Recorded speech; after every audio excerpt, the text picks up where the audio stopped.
Hello my dear students, welcome to the MS science academy. मैं हूं मीनू श्रीवास्तव और आज हम डिस्कस करेंगे अल्ट्रा स्ट्रक्चर ऑफ बैक्टीरिया के बारे में। बैक्टीरिया का अल्ट्रा स्ट्रक्चर या किसी भी लिविंग सिस्टम का अल्ट्रा स्ट्रक्चर मीन्स कि जब हम उसकी स्ट्रक्चर बहुत डीप में स्टडी करते हैं with the help of electron microscope और बहुत या कोई भी डेवलप्ड काइंड के माइक्रोस्कोप से अगर हम उसकी स्टडी करते हैं और उसकी पूरी जो इनर सब्सटेंस में उसमें क्या है वो सारा अगर हम स्टडी करते हैं तो वो उसका मीन होता है अल्ट्रा स्ट्रक्चर। ठीक है, तो आज हम डिस्कस करेंगे बैक्टीरिया के अल्ट्रा स्ट्रक्चर के बारे में। बैक्टीरिया हमने कहा है एक प्रोकैरियोटिक सिस्टम है, एक प्रोकैरियोटिक लिविंग ऑर्गेनिज्म है। इसके बाद प्रोकैरियोटिक को हमने देखा था कि उसके अंदर न्यूक्लियर मेम्ब्रेन डेवलप नहीं होती है, न्यूक्लियस लेस डेवलप होता है और बहुत सारे सेल ऑर्गेनल्स जो कि मेम्ब्रेन बाउंड होते हैं वो एब्सेंट होते हैं। तो अब जब इसमें ये चीज़ें एब्सेंट है तो प्रेजेंट क्या क्या होता है हम वो भी डिस्कस कर लेते हैं। ठीक है, तो आइए हम डिस्कस करते हैं अल्ट्रा स्ट्रक्चर ऑफ बैक्टीरिया के बारे में। बैक्टीरिया के स्ट्रक्चर को हमने कह सकते हैं कि तीन पार्ट में डिवाइड किया है। आउटर स्ट्रक्चर, बैक्टीरिया किस तरीके का सिस्टम है? प्रोकैरियोटिक। किस तरीके का है? प्रोकैरियोटिक है। अब बैक्टीरिया के स्ट्रक्चर को हमने तीन टाइप में डिवाइड किया है, मतलब कि बैक्टीरिया के ओवरऑल स्ट्रक्चर को हम तीन पार्ट्स में डिवाइड करते हुए पढ़ेंगे। आउटर स्ट्रक्चर, दूसरा साइटोप्लाज्मिक स्ट्रक्चर या साइटोप्लाज्मिक सब्सटेंसेस, ऐसा भी पढ़ सकते हो आप, और आउटर और साइटोप्लाज्मिक। और उसके बाद हम पढ़ेंगे कि इसके अंदर तीसरा जो सिस्टम है इसके अंदर लोकोमोटरी ऑर्गन।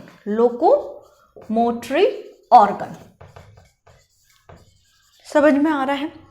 आउटर स्ट्रक्चर यानी कि बैक्टीरिया के आउटर पे क्या क्या प्रेजेंट है, क्या क्या प्रेजेंट होता है। बैक्टीरिया के आउटर पे प्रेजेंट होता है कैप्सूल प्रेजेंट होगा। अभी हम सबकी डिटेल स्टडी करेंगे, आप बिल्कुल परेशान ना हो।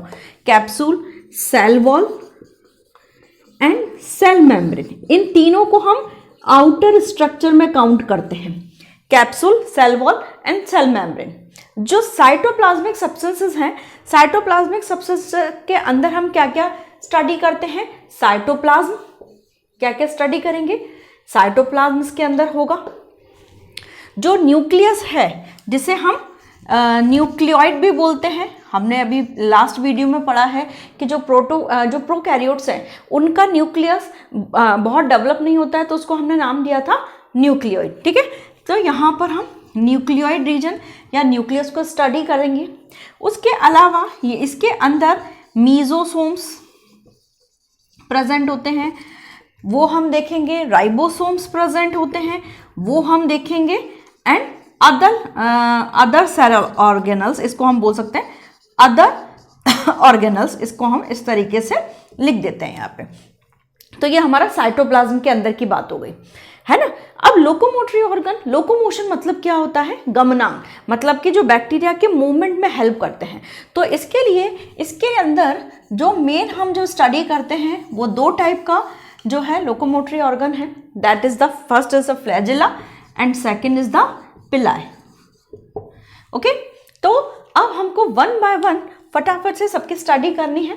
स्टार्टिंग हम आउटर लेयर से करेंगे और आउटर लेयर में capsule, cell wall, cell membrane को पढ़ते हुए फिर हम साइटोप्लाज्म और फिर हम लोकोमोटरी ऑर्गन तक जंप करेंगे।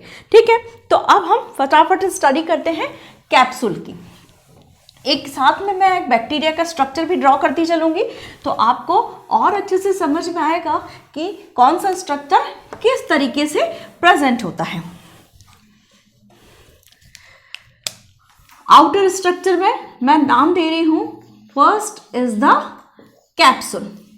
जो कैप्सूल होता है that is present outer most, यानी कि बैक्टीरिया के आउटर मोस्ट लेयर पे क्या प्रेजेंट होता है? कैप्सूल। ये देखिए, ये जैसे अगर मैं इसको कर दूं,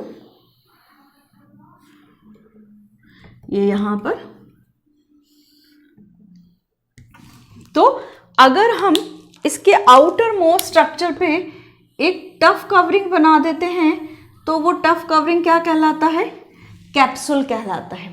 ठीक है, और कैप्सूल सेल वॉल से अटैच भी हो सकता है और कह सकते हैं लूजली कनेक्टेड भी रह सकता है। तो सबसे पहले कैप्सूल के बारे में हम लिख लें। कैप्सूल कहाँ प्रेजेंट है? आउटर मोस्ट सिस्टम पे प्रेजेंट है। आउटर मोस्ट लेयर सबसे बाहर प्रेजेंट होती है। दूसरा, it is either firmly attach with the cell wall, क्योंकि इसके जस्ट नीचे सेल वॉल होती है। इसको मैं और अच्छे से यहाँ पर इसको दूसरे कलर से बनाते हैं कैप्सूल को। ये जैसे ये यहाँ कैप्सूल है ना, ये यहाँ कैप्सूल है, ठीक है। अब कैप्सूल या तो कह सकते हैं कि अटैच होता है सेल वॉल से, या loosely as a loosely sheath के फॉर्म में भी प्रेजेंट होता है। तो ये दोनों तरीके से प्रेजेंट हो सकता है। It is tightly attached with cell wall और लूजली अटैच्ड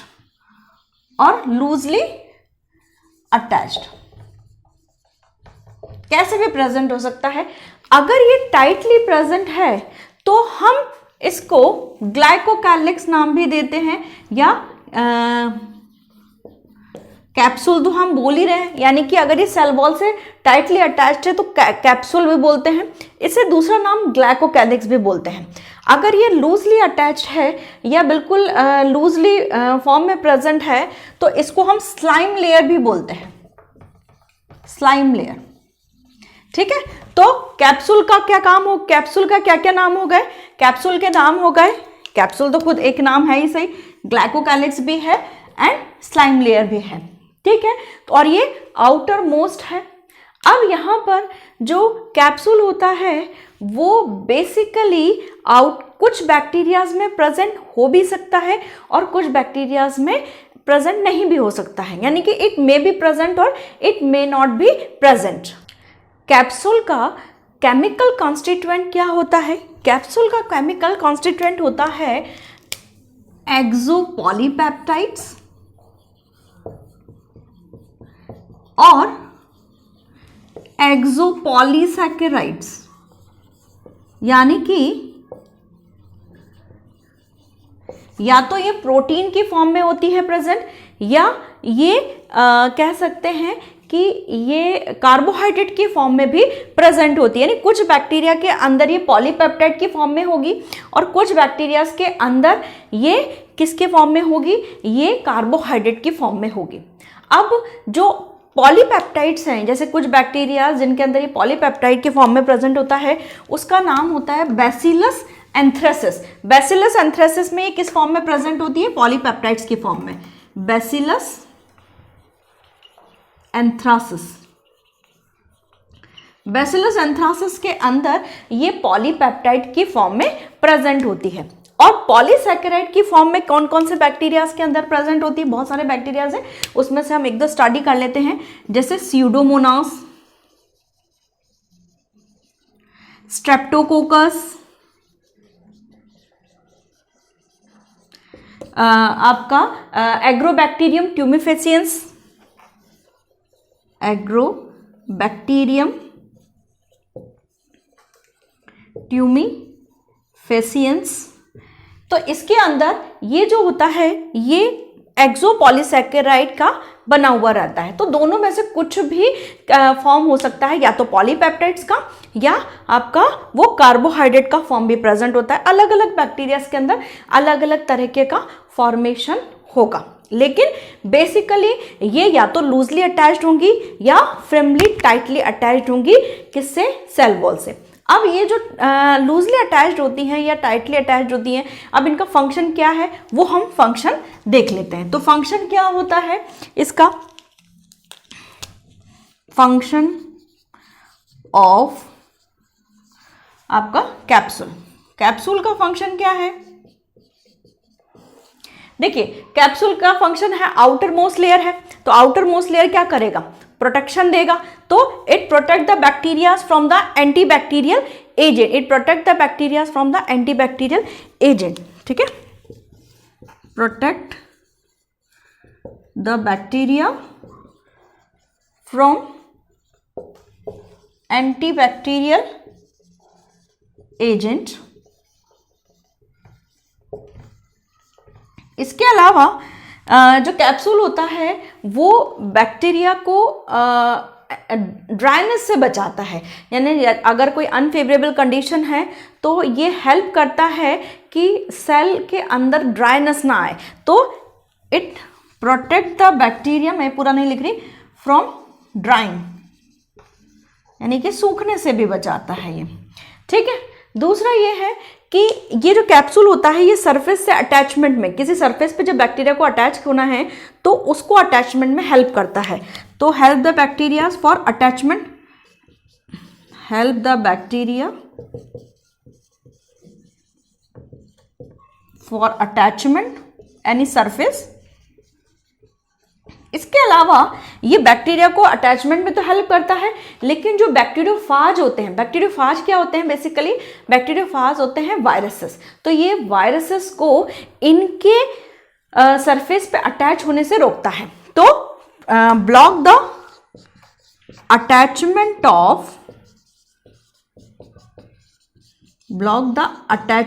ऑफ बैक्टीरियोफाज, ये बैक्टीरियोफाज को अटैचमेंट होने से रोकता है। तो ये हमारा कैप्सूल का स्ट्रक्चर हो गया। नेक्स्ट स्ट्रक्चर हमारा कैप्सूल के बाद क्या आता है, सेल वॉल का। अब हम बात करते हैं सेल वॉल की। सेल वॉल कहाँ प्रेजेंट होता है, कैप्सूल के इंटरनल सिस्टम पे। ये जो आपका इसको हम बोल सकते हैं, ये वाला जो लेयर है ये आपका क्या है, सेल वॉल है।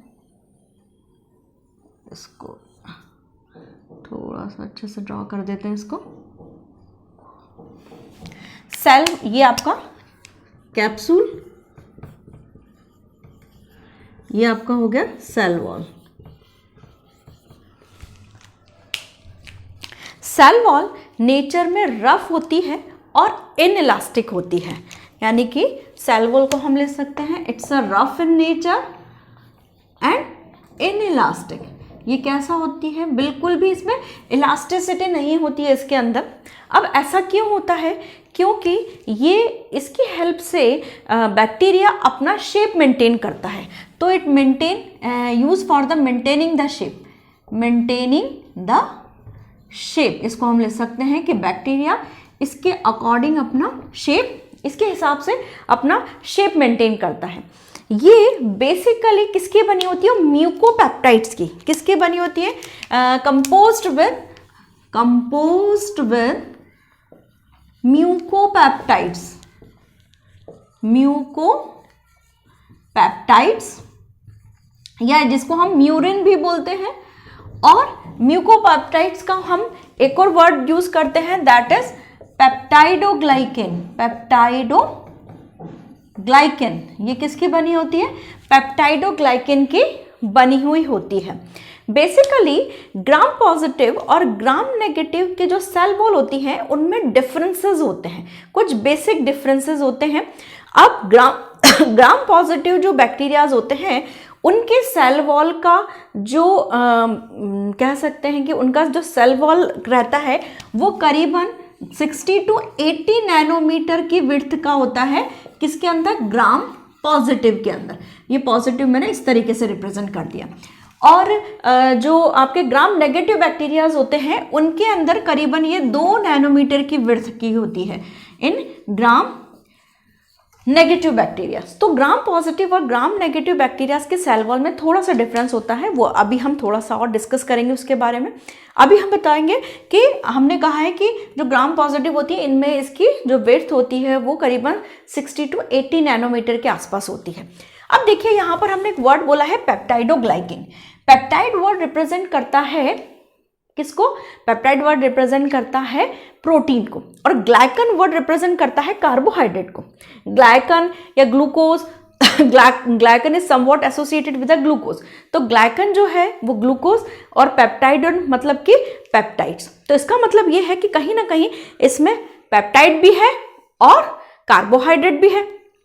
तो इसके अंदर कैसे क्या क्या प्रेजेंट होता है वो हम देख लेते हैं। तो पेप्टाइडोग्लाइकेन के अंदर डाइसैकेराइड्स की रिपीटिंग यूनिट्स प्रेजेंट होती हैं। तो हम ये लिख सकते हैं यहाँ पे peptidoglycan composed with repeating units of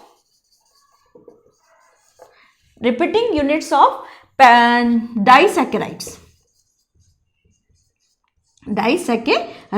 और डाइसैकेराइड्स जानते हैं आप, ये क्या है? ये आपका कार्बोहाइड्रेट है। कार्बोहाइड्रेट के टाइप्स अगर आपने 11th या 12th क्लास में पढ़ा हो तो मोनोसैकेराइड, पॉलीसैकेराइड, डाइसैकेराइड, ओलिगोसैकेराइड, ये सब वर्ड्स आपने पढ़े हुए हैं। तो यहाँ पर जो रिपीटिंग यूनिट्स होती हैं यानी डाइसैकेराइड की रिपीटिंग यूनिट्स जो होती हैं वो किसके अंदर प्रेजेंट होती हैं? पेप्टाइडोग्लाइकेन के अंदर। लेकिन डाइसैकेराइड यूनिट्स कार्बोहाइड्रेट का पार्ट है and these units combine with peptides, यानी कि जो आपके पेप्टाइड्स होती हैं उनके चेन जो होती है वो डाइसैकेराइड को जुड़े हुए रहती हैं and these units combined with peptide chains, यानी कि ये किसके थ्रू अटैचमेंट होता है? पेप्टाइड चेन के थ्रू अटैचमेंट होते हैं। अब यहां पर पेप्टाइड चेन का यानी कि पेप्टाइड चेन का कौन सा टाइप होता है? डायअमीनो पाइमेलिक एसिड। कौन सा होता है? डायअमीनो पाइमेलिक एसिड। देखिए मैं इसको थोड़ा सा ड्रॉ करके आपको समझाती हूं। जो डाइसैकेराइड्स होते हैं वो disaccharides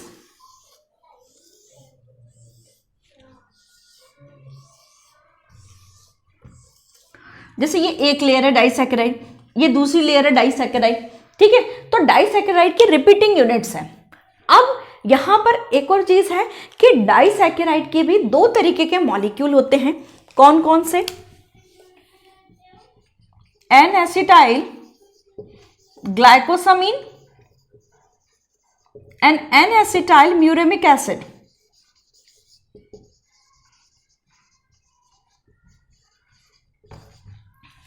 N acetyl muramic acid और एन एसिटाइल ग्लाइकोसामीन, इसको आप NAG भी बोल सकते हो और NAM भी बोल सकते हो। नाग नाम इस तरीके से याद रख सकते हो आप। NAG NAG N acetyl glucosamine और NAM N acetyl muramic acid. तो यहाँ पर जो आपके एन एसिटाइल ग्लूकोसामीन की यूनिट्स हैं और एन एसिटाइल म्यूरेमिक एसिड, तो मैं यहाँ पर इस तरह से जैसे ये NAG है, ये NAM बना दिया, ये NAG हो गई, ये NAM बना दिया, NAM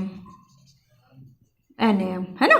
सेम इसी तरीके से यहां पर अल्टरनेटिंग यूनिट्स होती है NAG NAM NAG NAM, ठीक है।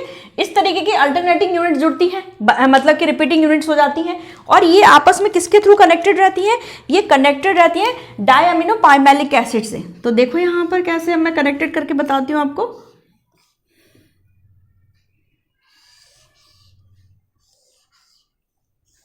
इस तरीके से ये मॉलिक्यूल अरेंज रहते हैं।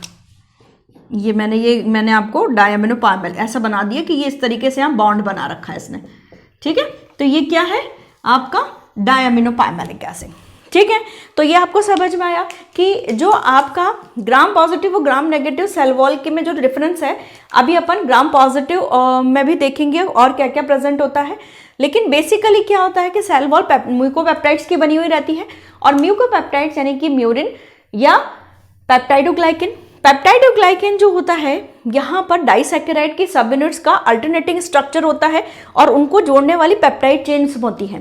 पेप्टाइड चेन डायअमीनो पाइमेलिक एसिड की फॉर्म में प्रेजेंट होती है और यहाँ पर डाइसैकेराइड दो तरीके के मॉलिक्यूल्स होते हैं, NAG यानी N acetyl glucosamine and N acetyl muramic acid.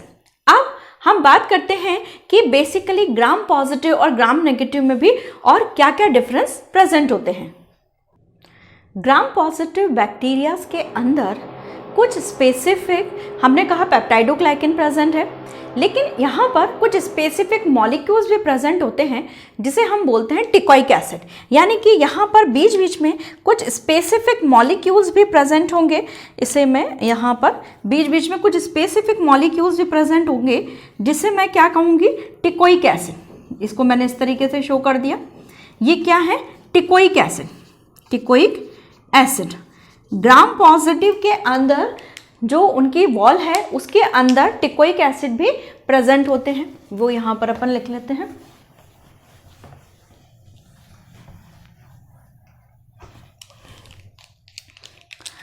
तो ग्राम पॉजिटिव बैक्टीरिया के अंदर, ग्राम पॉजिटिव बैक्टीरिया के अंदर पेप्टाइडोग्लाइकन में स्पेसिफिक टिकोइक एसिड भी प्रेजेंट होते हैं, टिकोइक एसिड प्रेजेंट, लेकिन ये ग्राम नेगेटिव में एब्सेंट होते हैं, ग्राम नेगेटिव में नहीं होते हैं। अभी ग्राम नेगेटिव की सेल वॉल भी हम ढंग से पढ़ लेंगे।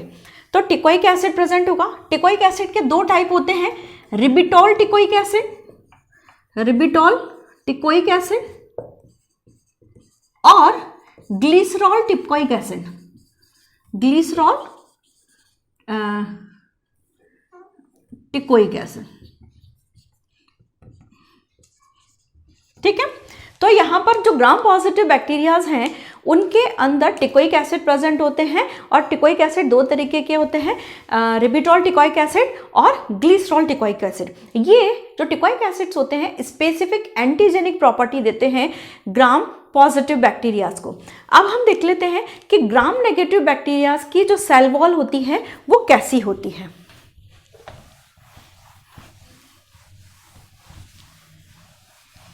अभी तक तो हमने ग्राम पॉजिटिव का तो ढंग से समझ लिया है। ग्राम पॉजिटिव के अंदर डाइसैकेराइड, एनेस्टाइल ग्लूकोसामीन, एनेस्टाइल म्यूरिमिक एसिड और उसके अंदर डायमिनोपार्मिलिक एसिड की जो है वो उसके थ्रू जॉइंट रहता है। लेकिन जो ग्राम नेगेटिव बैक्टीरियाज होते हैं, in gram negative bacterias, in gram negative bacterias cell wall is divided into two layer.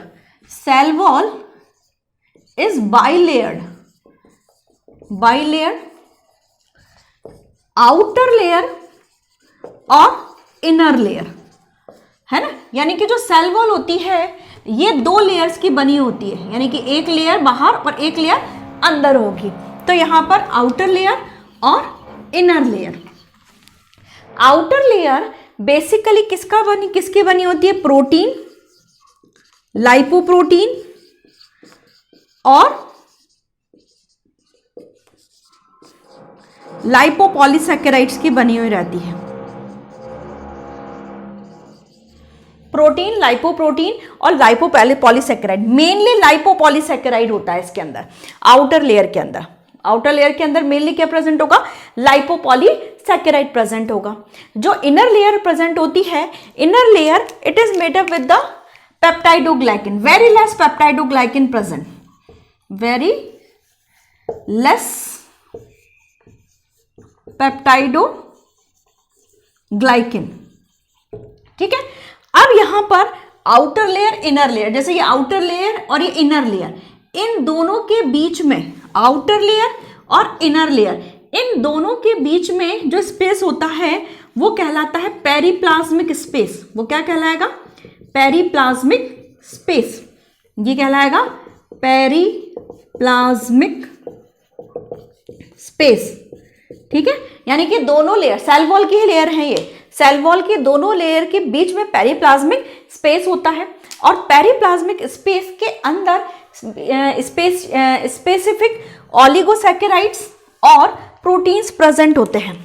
ठीक है, it contain oligosaccharides and proteins. ठीक है, और ये क्या हेल्प करते हैं? ये हेल्प करते हैं बैक्टीरिया की ऑस्मो रेगुलेशन में। ऑस्मो रेगुलेशन क्या होता है? ऑस्मोसिस अगर आपने पढ़ा हो कि सॉल्वेंट का उसके हाई कंसंट्रेशन से लो कंसंट्रेशन की तरफ movement through the semi permeable membrane. तो अगर बैक्टीरिया कोई ऐसे इन्वायरमेंट में है जहां पर उसके इनर ऑस्मोटिक प्रेशर और आउटर ऑस्मोटिक प्रेशर में डिफरेंस आ रहा है, तो हो सकता है कि उसकी सेल बर्स्ट हो सकती है या श्रिंक भी हो सकती है, दोनों ही केसेस हो सकते हैं। तो यहाँ पर उसकी सेल को ऑस्मो रेगुलेट करने में कौन सा स्पेस मदद करता है? Periplasmic space. तो ये आपका ग्राम पॉजिटिव और ग्राम नेगेटिव बैक्टीरियाज का जो बेसिक डिफरेंस है वो क्या हो गया कि ग्राम पॉजिटिव बैक्टीरियाज में जो है दो लेयर्ड में सेल वॉल डिवाइड नहीं होती है, जबकि आपके ग्राम नेगेटिव बैक्टीरियाज के अंदर सेल वॉल 2 लेयर्स में डिवाइड होती है। अब हम यहाँ पर ग्राम पॉजिटिव और ग्राम नेगेटिव का एक जो है चार्ट के थ्रू उसकी सेल वॉल का डिफरेंसेस देख लेते हैं। तो यहाँ पर मैंने बेसिक डिफरेंसेस लिखे हैं ग्राम पॉजिटिव और ग्राम नेगेटिव की सेल वॉल के अंदर। पेप्टाइडोग्लाइकन ग्राम पॉजिटिव के अंदर प्रेजेंट होता है, इनर लेयर में हमने कहा बहुत वेरी फ्यू यानी बहुत कम, और आउटर लेयर में एब्सेंट होता है। ये यानी प्लस साइन मतलब प्रेजेंट और माइनस साइन मतलब कि एब्सेंट है। जो टिकोइक एसिड है वो ग्राम पॉजिटिव में प्रेजेंट है, लेकिन ग्राम नेगेटिव में मैंने कहीं भी आपको टिकोइक एसिड का नाम नहीं लिया था, इसका मतलब वो वहाँ पर प्रेजेंट नहीं होता। जो पॉलीसैकेराइड्स हैं, पॉलीसैकेराइड ग्राम पॉजिटिव के अंदर प्रेजेंट होते हैं, ग्राम नेगेटिव के अंदर पॉलीसैकेराइड जनरली एब्सेंट होते हैं। जो प्रोटीन है वो ग्राम पॉजिटिव में प्रेजेंट होंगे, इनर लेयर में ग्राम नेगेटिव में एब्सेंट होंगे, जबकि आउटर लेयर में लिपोप्रोटीन्स प्रेजेंट होते हैं। लिपोप्रोटीन्स वो प्रोटीन, लिपोप्रोटीन, ठीक है। तो लिपोप्रोटीन ग्राम पॉजिटिव में एब्सेंट, इनर लेयर में हो भी सकता है और नहीं भी हो सकते हैं, लेकिन आउटर लेयर में प्रेजेंट होते हैं, ठीक है। और लाइपोपॉलीसैकेराइड एब्सेंट है ग्राम पॉजिटिव में, ग्राम पॉजिटिव नेगेटिव के इनर लेयर में एब्सेंट है और आउटर लेयर में प्रेजेंट होते हैं। मैंने कहा था कि मेनली लाइपोपॉलीसैकेराइड प्रेजेंट होते हैं। जो पेरीप्लाज्मिक स्पेस है वो ग्राम नेगेटिव में ग्राम पॉजिटिव में एब्सेंट होता है और ग्राम नेगेटिव में प्रेजेंट होता है। तो ये कुछ बेसिक डिफरेंसेस हैं सेल वॉल के अंदर ग्राम पॉजिटिव और ग्राम नेगेटिव बैक्टीरिया के बारे में। अब हम बात कर लेते हैं function of cell wall. Cell wall के फंक्शन बेसिकली हमने कहा कि ये जो है कैप्सूल से अटैच रहती है, रिजिड होती है, इनइलास्टिक होती है, तो ये क्या करेगी, एक प्रॉपर शेप प्रोवाइड करेगी। तो हम ये कह सकते हैं function of cell wall, function of cell wall. तो रिजिड है तो इसका मतलब ये क्या है कि ये प्रॉपर शेप दे रही है, it provide proper shape, provide proper shape to bacteria. दूसरा हमने कहा कि जो पेरिप्लाज्मिक स्पेस होता है वो ओलिगोसैकेराइड कंटेनिंग होता है और वो ऑस्मोरेगुलेट करता है, यानी कि बैक्टीरिया सेल वॉल को रप्चरिंग से बचाता है। तो इसको हम लिख सकते हैं protect the bacteria from rupturing, from osmotic pressure difference, osmotic pressure differences, ठीक है। इसको हम ये लिख सकते हैं कि ऑस्मोटिक प्रेशर डिफरेंसेस की वजह से बचाता है। इसके अलावा ये हार्मफुल एनवायरनमेंट के लिए के अगेंस्ट में बैक्टीरिया के अंदर रेजिस्टिविटी भी प्रोवाइड करता है, resistance, develop resistance to harmful environment.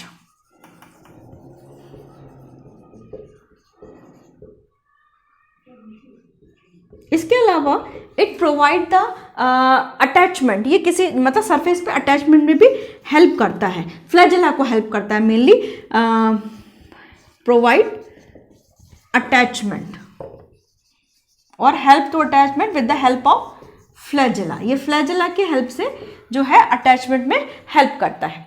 Next organ capsule, cell wall. अब हम आ जाते हैं फटाफट से सेल मेम्ब्रेन पे। अब हम बात करते हैं सेल मेम्ब्रेन की, कैप्सूल, सेल वॉल और अब आता है सेल मेम्ब्रेन। तो एक बैक्टीरिया का स्ट्रक्चर हम ड्रॉ करते हैं। अगर ये आपका सेल मेम्ब्रेन, इसके बाहर सेल वॉल और इसके बाहर कैप्सूल प्रेजेंट होता है, ठीक है। तो ये आपका कैप्सूल, सेल वॉल और सेल मेम्ब्रेन। सेल मेम्ब्रेन को हम प्लाज्मा मेम्ब्रेन या साइटोप्लाज्मिक मेम्ब्रेन भी कहते हैं। सेल मेम्ब्रेन,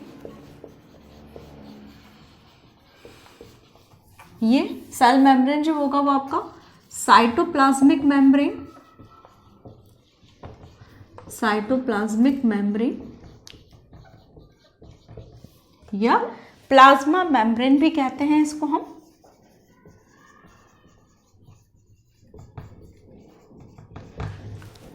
ये किसके अंदर है, सेल वॉल के इनर साइड पे प्रेजेंट होता है। इट इज ए ट्राइलैमेलर, इसके अंदर 3 तरह का स्ट्रक्चर प्रेजेंट होता है, ट्राइलैमेलर पार्ट है ये। फर्स्ट इसके अंदर जो आप प्रेजेंट होता है दैट इज प्रोटीन 60 to 70%। उसके बाद प्रोटीन के बाद इसके अंदर प्रेजेंट होता है लिपिड 20 to 30%। लिपिड, इसके अंदर 3 तरीके के लिपिड मॉलिक्यूल्स होते हैं मेजरली 3 तरीके के लिपिड मॉलिक्यूल्स होते हैं। Phosphatidyl Colin, phosphatidyl inositol, phosphatidyl serine. Lipid 3 तरीके के molecules phosphatidyl Colin, phosphatidyl inositol और फॉस्फोटाइडल सेरिन प्रेजेंट होते हैं। और उसके बाद कुछ अमाउंट में स्मॉल अमाउंट ऑफ ओलिगोसैकेराइड्स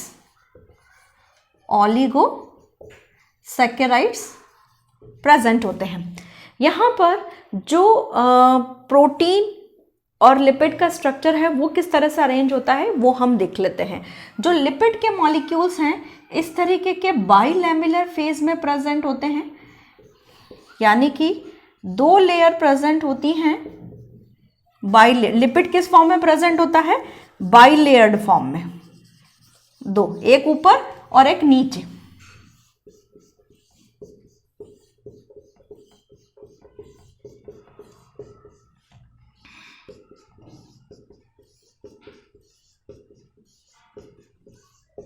ठीक है, ये अपर लेयर और ये इनर लेयर।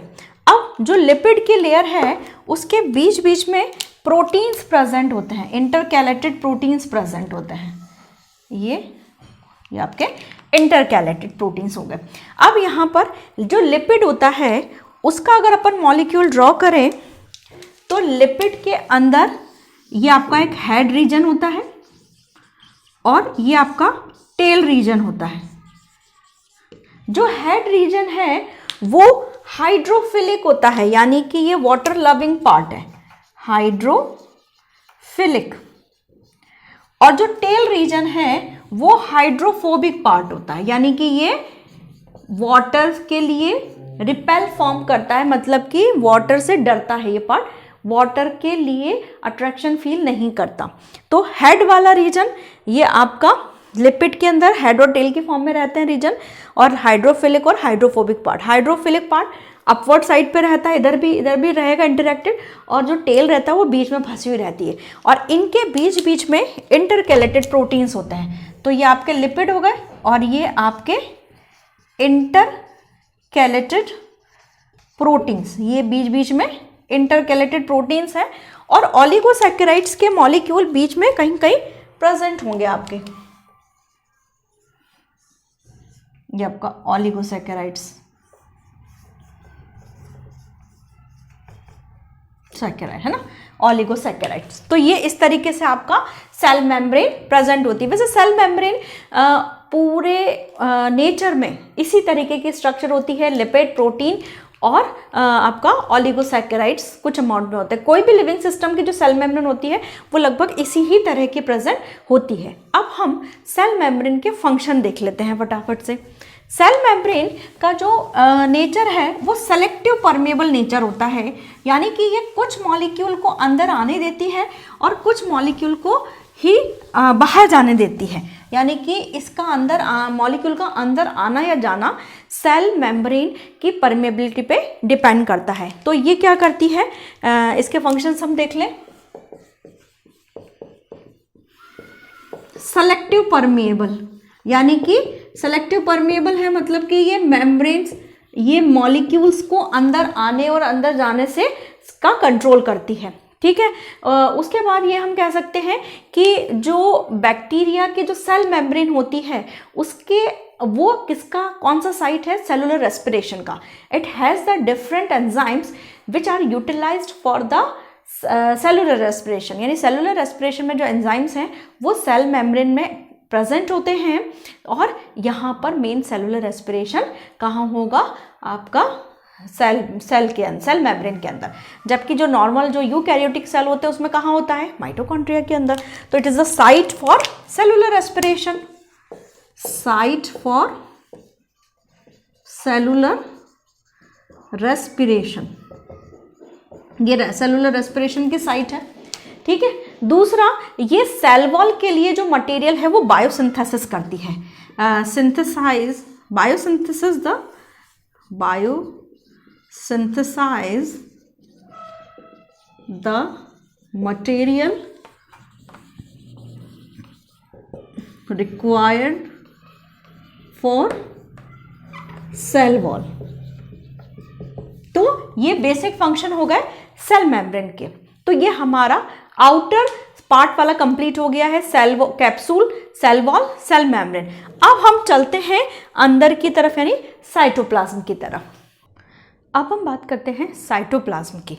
साइटोप्लाज्म बेसिकली अंदर जो स्ट्रक्चर है वो प्रेजेंट है, और साइटोप्लाज्म बेसिकली कैसा होता है, कोलॉइडल नेचर का होता है। इसको हम लिक्विड भी बोल सकते हैं नॉर्मल लैंग्वेज में। तो it is a colloidal in nature, colloidal in nature. और बेसिकली साइटोप्लाज्म के अंदर protein, carbohydrate, fats, minerals, ions या बहुत सारे ऐसे सब्सटेंसेस प्रेजेंट होते हैं जो कि मेटाबॉलिक एक्टिविटी के लिए ज़रूरी होते हैं। तो या इसको हम एक तरह से सेल का स्टोर हाउस भी बोल सकते हैं। तो content present in the cytoplasm are carbohydrate, protein, carbohydrates, protein, fat, mineral, ions और बहुत सारे के ऑलिगोसैकेराइड्स वगैरह एक्सेट्रा प्रेजेंट होते हैं। अब यहाँ पर these are the main sites for the metabolic activity. This is the main site for metabolic activity, metabolic activity के लिए ये जो है वो ज़रूरी जगह है, ठीक है। अब यहाँ पर जो साइटोप्लाज्म है इसके अंदर और क्या क्या इंक्लूजन्स या और क्या क्या चीज़ें मिलती हैं वो हम देख लेते हैं। जैसे इसके अंदर राइबोसोम्स मिलते हैं, राइबोसोम मेन क्या होते हैं, प्रोटीन सिंथेसिस की हैं, ठीक है। तो अब हम नेक्स्ट डाल लेते हैं इसके अंदर राइबोसोम।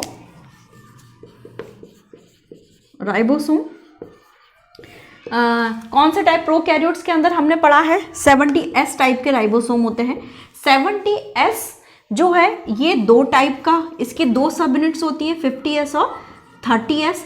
और 50S की भी दो सब, इसको हम इस तरीके से कर लेते हैं 50S एंड 30S। 50S आपको पता है, हमने बताया था स्वेडबर्ग यूनिट है, स्वेडबर्ग यूनिट यानी कि सेडिमेंटेशन कॉफिशिएंट है ये। स्वेडबर्ग साइंटिस्ट ने इस पे जो है पूरा ढूंढा था इनको, और बेसिकली उनके सेडिमेंटेशन रेट के हिसाब से उनको 70S और 80S में डिवाइड किया था। तो सेडिमेंटेशन कॉफिशिएंट बेसिकली यहाँ पर, ठीक है। और 50S जो सब यूनिट्स हैं वो आपकी होती है 5S और 23S, और जो 13S होती है वो 16S टाइप की होती है। जो आपका राइबोसोम होता है वो बेसिकली किस किस का मिलके बना होता है, आरएनए प्लस प्रोटीन। राइबोसोम के अंदर ये दो मेन चीजें होंगी, RNA plus protein. 50S ribosome के अंदर क्या क्या होगा, 50S के अंदर आरएनए प्लस 32 टाइप के प्रोटीन प्रेजेंट होते हैं। 30S में आरएनए, इसमें 30S टाइप में आरएनए प्लस 21 टाइप के प्रोटीन्स होते हैं, ठीक है। तो यहां पर राइबोसोम का मेन फंक्शन क्या है, it is the main site for protein synthesis. तो फंक्शन क्या कह सकते हैं, main site for protein synthesis. ये जो है राइबोसोम मेन साइट है प्रोटीन सिंथेसिस की। अब हम बात कर लेते हैं मीजोसोम्स की। तो यहाँ पर मैं साइटोप्लाज्म थोड़ा सा हटा देती हूँ। आई होप आपको समझ में तो आ ही रहा है ना, और बोर्ड पे पढ़ा रहे हैं तो और अच्छे से आप इंटरेक्ट हो पा रहे हैं आई थिंक, ठीक है। मीजोसोम्स, मीजोसोम्स बेसिकली क्या होते हैं, मीजोसोम्स ये जो सेल मेम्ब्रेन होती है, सेल मेम्ब्रेन का इनर साइड पे इन्वेजिनेशन होता है, इनर साइड पे इन्वेजिनेशन, ऐसा फोल्डेड टाइप का, ठीक है। तो हम ये बोल सकते हैं cell membrane invagination, cell membrane invaginations होते हैं, ठीक है। और बेसिकली ये रेस्पिरेशन साइट्स होते हैं, रेस्पिरेटरी साइट्स होती हैं, क्योंकि माइटोकॉन्ड्रिया, भाई यूकैरियोटिक सेल के अंदर मेन रेस्पिरेटरी साइट्स कौन सी होती हैं, माइटोकॉन्ड्रिया, लेकिन प्रोकैरियोट्स के अंदर यानी बैक्टीरिया के अंदर मेनली क्या प्रेजेंट होते हैं, मीजोसोम्स। और ये सेल वॉल मतलब सेल मेम्ब्रेन के इन्वेजिनेशंस है, मतलब वो अंदर की तरफ फोल्डेड हो जाती है, और बेसिकली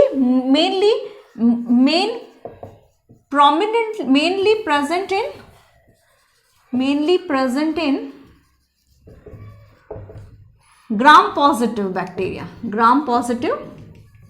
बैक्टीरिया, ये किसके अंदर प्रेजेंट होते हैं, mainly present in the gram positive bacteria के अंदर, ग्राम नेगेटिव बैक्टीरिया के अंदर भी प्रेजेंट होते हैं, लेकिन मेनली किसके अंदर प्रेजेंट होते हैं, ग्राम पॉजिटिव बैक्टीरिया के अंदर। अब यहाँ पर ये जो बेसिकली होते हैं ये सिक्रेशन से रिलेटेड होते हैं, इनके जो फंक्शन है, फंक्शन लिख लेते हैं हम, mainly associated with the respiratory sites हैं ये डीएनए रेप्लिकेशन में भी हेल्प करते हैं, help in DNA replication and secretion process में भी हेल्प करते हैं, हेल्प इन सिक्रेशन ऑल्सो। तो यहां पर अभी हम मीजोसोम्स तक आते हैं। तो मीजोसोम्स बेसिकली हमारा सेल मेम्ब्रेन का इन्वेजिनेशन है। नेक्स्ट हम बात करते हैं अदर ऑर्गन्स की जो कि इसके अंदर प्रेजेंट होते हैं। अब हम बात करते हैं न्यूक्लियस के बारे में। प्रोकैरियोट्स के अंदर न्यूक्लियस लेस डेवलप होता है, यानी कि न्यूक्लियर मेम्ब्रेन नहीं प्रेजेंट होता है, इसीलिए हम उस न्यूक्लियस को क्या कहते हैं, न्यूक्लियाइड बोलते हैं। तो यहाँ पर जो ये रहता है आपका बैक्टीरिया के अंदर जो न्यूक्लियस रहता है that is double stranded circular shape. ये कैसा होता है, विदाउट न्यूक्लियर मेम्ब्रेन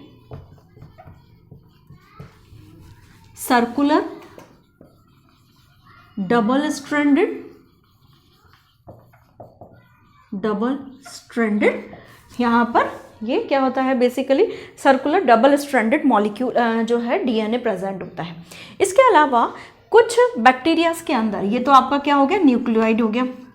कुछ बैक्टीरियाज के अंदर एक्स्ट्रा क्रोमोसोमल डीएनए भी प्रेजेंट होता है, और वो एक्स्ट्रा क्रोमोसोमल डीएनए क्या कहलाता है, प्लाज्मिड। ठीक है, एक्स्ट्रा क्रोमोसोमल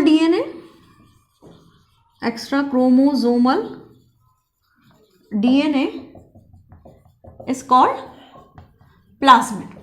और ये बेसिकली प्लाज्मिड जो होता है, बैक्टीरिया को जो रिप्रोडक्शन का टाइप होता है कॉन्जुगेशन, तो ये जो प्लाज्मिड होता है कॉन्जुगेशन में हेल्प करता है, हेल्प इन कॉन्जुगेशन। ठीक है, प्लाज्मिड किस में हेल्प करता है, कॉन्जुगेशन में। कॉन्जुगेशन बैक्टीरिया का एक रिप्रोडक्शन का टाइप है। ठीक है, तो यहाँ पर हमने न्यूक्लियोइड के बारे में पढ़ लिया। अब हम जस्ट बात करते हैं इंक्लूजन्स के बारे में। न्यूक्लियर बॉडी के बाद इंक्लूजन्स बेसिकली क्या होते हैं, जो भी रिजर्व फूड मटेरियल्स हैं इसके अंदर, ठीक है, यानी कि जो रिजर्व फूड डिपॉजिट्स हैं, reserve food deposits are called inclusions. उसे हम क्या बोलते हैं, इंक्लूजन्स। ये सी है, इंक्लूजन्स बोलते हैं। अब इंक्लूजन्स बहुत तरीके के हो सकते हैं, लिपिड के हो सकते हैं, सल्फर के हो सकते हैं, ग्लाइकोजन पार्टिकल्स हो सकते हैं। तो इसके अंदर जो लिपिड के ग्रेन्यूल्स होते हैं, वो लिपिड का कौन सा टाइप होता है, poly beta hydroxy butyric acid. कौन सा, poly beta hydroxy butyric acid, poly beta hydroxy butyric acid. इसके अलावा जो पॉलीसैकेराइड के ग्रेन्यूल्स प्रेजेंट हो सकते हैं, पॉलीसैकेराइड के ग्रेन्यूल्स प्रेजेंट हो सकते हैं, और वो कौन कौन से हो सकते हैं, जैसे स्टार्च के ग्रेन्यूल्स हैं, ग्लाइकोजन के ग्रेन्यूल्स हैं, है ना, स्टार्च के ग्रेन्यूल्स हैं आपके, ग्लाइकोजन के ग्रेन्यूल्स हैं। इसके अलावा सल्फर के गैस वैक्यूल्स प्रेजेंट हो सकते हैं, ठीक है।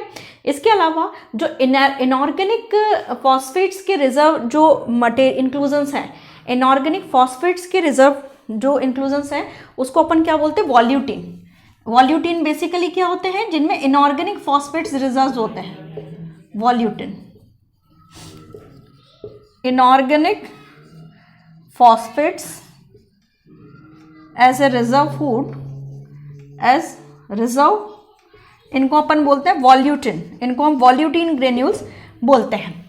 अब यहाँ पर हम साइटोप्लाज्मिक पार्ट कंप्लीट करते हैं। लास्ट पार्ट हमारा रहता है लोकोमोटरी सिस्टम। अब हम लोकोमोटरी पार्ट को जो है, अब हम नेक्स्ट पार्ट पढ़ते हैं लोकोमोटरी, जिसके अंदर हम फ्लैजेला और पिलाई को डिस्कस करेंगे। बैक्टीरिया के अंदर जो लोकोमोटरी ऑर्गन है वो हमने दो पार्ट्स में डिवाइड किए थे, फ्लैजेला एंड पिलाई। अभी हम डिस्कस करते हैं फ्लैजेला के स्ट्रक्चर के बारे में। फ्लैजेला बेसिकली लेंथ में ज़्यादा होते हैं, थिकनेस में बहुत कम होते हैं, और नंबर में 1 या 2 होते हैं जनरली। तो यहाँ पर मैंने लिखा मेंशन किया हुआ है, तो इसका करीबन जो लेंथ होती है 3 to 12 माइक्रोमीटर लेंथ होगी इसकी, और 12 to 15 नैनोमीटर ये करीबन थिन होगा यहाँ पर। अब यहाँ पर फ्लैजेला का नंबर 1 या 2, 1 और 2, इससे ज़्यादा फ्लैजेला का नंबर प्रेजेंट नहीं होता है। फ्लैजेला फ्लैजेलिन प्रोटीन के बने हुए रहते हैं, और फ्लैजेला के अगर हम देखें स्ट्रक्चर, तो इसका स्ट्रक्चर के अंदर 3 मेन पार्ट होते हैं, बेसल बॉडी, दूसरा पार्ट हुक, एंड तीसरा part shaft. Basal body, hook and shaft. जो बेसल बॉडी पार्ट होता है वो सेल के जो cell wall, capsule, cell membrane, इनके अंदर एम्बेडेड रहता है। हुक वाला पार्ट थोड़ा सा ऊपर निकला हुआ रहता है, और जो शाफ्ट वाला पार्ट है वो बिल्कुल ही बाहर की तरफ प्रोजेक्टेड रहता है। यहाँ पर इसको ऐसा समझ लीजिए कि जैसे ये जो है ये आपका नीचे ये बैक्टीरिया की आउटर कवरिंग है, तो ये नीचे क्या हो गया, ये बेसल बॉडी, ये थोड़ा सा पार्ट हुक, अगर ये हुक है, और ये हो गया इसका शाफ्ट, ठीक है। तो यहाँ पर हम ये कह सकते हैं कि बेसल बॉडी, हुक और शाफ्ट में जो एम्बेडेड पोर्शन है वो कौन सा है, बेसल बॉडी है। बेसल बॉडी के अंदर मेन 4 रिंग्स होती हैं। कौन कौन सी, आपकी एम रिंग मतलब रिंग जैसी स्ट्रक्चर्स होती है, इसका नाम होता है मेम्ब्रेन रिंग। हुक को मैं यहां लिख देती हूं, मेम्ब्रेन रिंग। दूसरा इसकी जो होती है ये एम मेम्ब्रेन रिंग, और ये एस रिंग मतलब कि सुपर मेम्ब्रेन रिंग। इसको मैं लिख नहीं रही हूँ, इसको मैं यहीं कहीं आप कॉपी कर लीजिएगा, ठीक है। बेसल बॉडी में यहां लिख देती हूँ तो कंफ्यूजन नहीं होगा।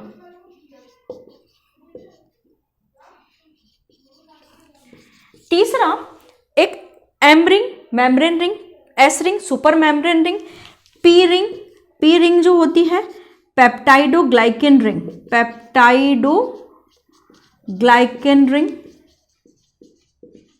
एंड फोर्थ आपका एल रिंग, वो ऊपर की तरफ मतलब लगभग आपके मेम्ब्रेन से कैप्सूल तक आ चुकी होती है। ये होती है आपकी लाइपोपॉलीसैकेराइड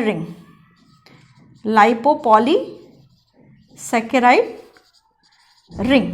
तो ये 4 तरह की रिंग होती हैं जो कि बेसल बॉडी को ग्रिप करके रखती हैं। अब यहाँ पर इससे ऊपर निकला हुआ आपका पार्ट होता है हुक, और हुक से ऊपर ये जो शाफ्ट होता है ये मेनली बना होता है फ्लैजेलिन प्रोटीन का, और फ्लैजेला एक वीप लाइक मूवमेंट होती है, जैसे चाबुक का स्ट्रक्चर, चाबुक को अपन मूव करते हैं उससे हम उसी तरीके से जो शाफ्ट होता है वो मूव करता है, और एक जर्क प्रोवाइड करता है, यानी कि एक धक्का प्रोवाइड करता है जिससे बैक्टीरिया मूव कर सकते हैं। अब हम डिस्कस करते हैं स्ट्रक्चर ऑफ पिलाई के बारे में। पिलाई या फिम्परी ये बेसिकली ये हम कह सकते हैं कि ये अगर हम फ्लैजेला से इसको कंपेयर करें तो फ्लैजेला के कंपैरिजन में ये इनका जो स्ट्रक्चर होता है वो छोटा होता है एंड थिनर होता है, यानी कि pili are shorter and thinner than flagella, यानी फ्लैजेला से ये छोटे भी होते हैं और पतले भी होते हैं। फ्लैजेला का हमने कहा था कि फ्लैजेला का नंबर 1 या 2 हो सकता है, इससे ज़्यादा नहीं होता, मेनली मूवमेंट में हेल्प करते हैं। पिलाई बहुत जो है कंपैरेटिवली नंबर में बहुत ज़्यादा हो सकते हैं, या ये पूरी बॉडी पे ही, यानी कि बैक्टीरिया के आउटर सरफेस पे ये पूरे के अंदर ये रह सकते हैं, मतलब कि पूरी बॉडी पे इसके फैले हुए रह सकते हैं। ये आपका पिलाई, ठीक है। जो पिलाई होता है वो बेसिकली पिलीन या फिम्ब्रीन प्रोटीन का बना होता है। इसका जो प्रोटीन होता है दैट इज द पिलीन और फिम्ब्रीन प्रोटीन का बना हुआ रहता है। पिलाई 2 तरीके के होते हैं, सोमैटिक पिलाई एंड सेक्स पिलाई।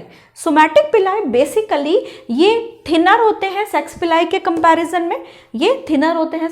कंपैरिजन में, और एडहेशन में हेल्प करते हैं, मतलब बैक्टीरिया को किसी सरफेस से अटैचमेंट में हेल्प करते हैं।